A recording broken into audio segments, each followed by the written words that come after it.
morbidly obese, you may think of unable to walk, they can't clean themselves properly, or things like that. But I have examples. I have an 18-year-old girl, she's 5'5", 210 pounds. Her BMI is 35, but she's classified as morbidly obese, but she looks like one of us. She can walk, do everything normally, but yet she's obese. And because she's obese, she has, people label her as having a disease, which is wrong. And I have another one. It's a 17-year-old boy who's a football player. He's 5'11", 225 pounds. He has a BMI of 31, and he's still obese, but he's active every day, practices after school for however many hours they practice after school, but he's still obese. So medically speaking, he is extremely overweight and should be losing weight as much as possible. Okay, now, when you want to talk about something that's not a disease, you first have to realize what a disease is. And according to obesityprocon.org, it's an impairment of a normal functioning body aspect of the body, or a characteristic, signs and symptoms, or harm or morbidity. So that's saying, like, it causes harm. It's something that's really uncontrollable, and it inhibits some bodily function. So obesity is not a disease, but a side effect. I will be discussing the insurance benefits that come along with obesity being labeled a disease, the BMI chart flaws, and the pharmaceutical companies. Okay, first of all, the insurance. The insurance have now started changing their coverage, the wording in their coverage options, because the American Medical Association labeled it as a disease, but this association has nothing to do with the federal or anything, but popular insurance companies like Medicare and Medicaid are changing wording so that these people can receive the obesity-fixing drugs and surgeries. That's about their only solutions. And by doing this, by just tacking it onto some coverage saying, well, we'll cover this, it's enabling these people not to change.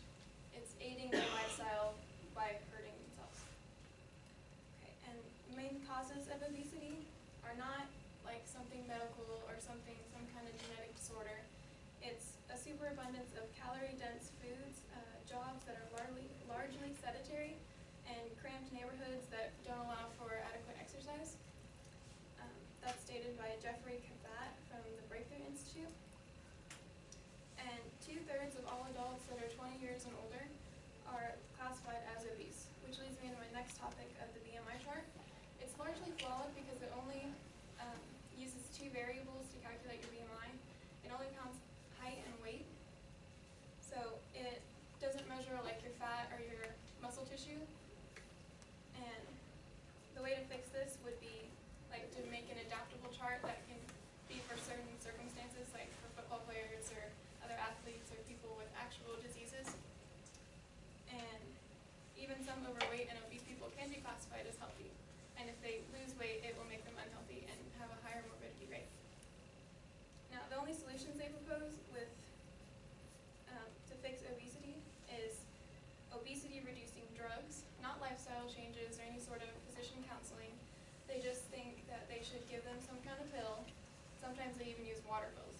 So they're dehydrating them to make them lose weight. And surgeries. And I have a quote here by Jeffrey Kabat. He says, "With drowning, we don't rely on advances in medicine. No one is expecting a drug to fix our capacity to drown." Now, to fix this, we need to discuss it.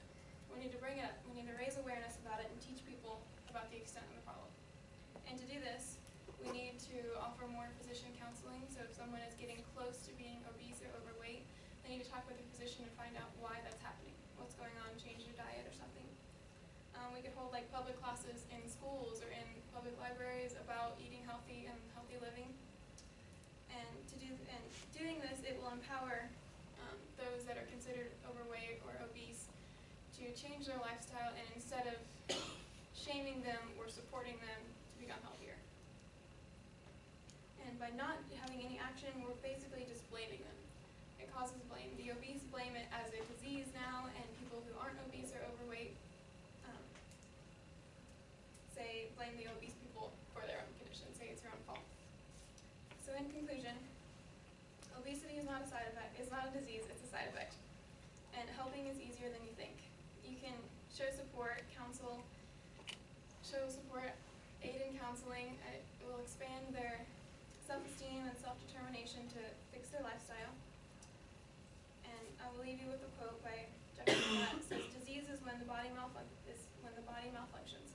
Bodies function normally asphyxiate when breathing carbon monoxide, drown when underwater for too long, and convert surplus daily calories into body fat. Perfectly healthy bodies can become obese. They may not remain healthy when they do, but that is a tale of effects, not causes."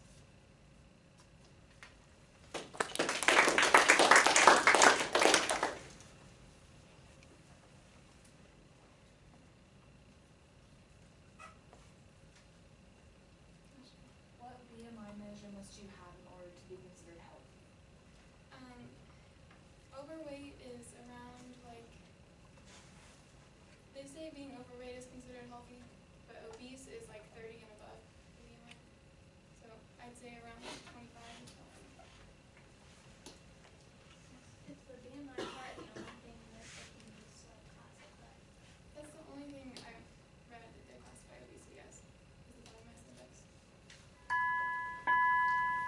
Why don't they use the skin fold test to test them out?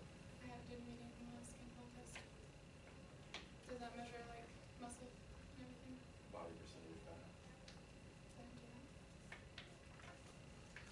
So you're saying that they only use the BMI for the classification, like in Yeah, order to they- receive the whenever they talk about the insurance drugs? companies, they only use, like, they take how tall you are, how much you weigh, look it up on the chart, and if you are in that category, then the insurance is like, oh, okay, well then you're obese, and then, Well, that would make sense then, because if they're wanting to get a lot of people on their drugs, they'll get more people that way.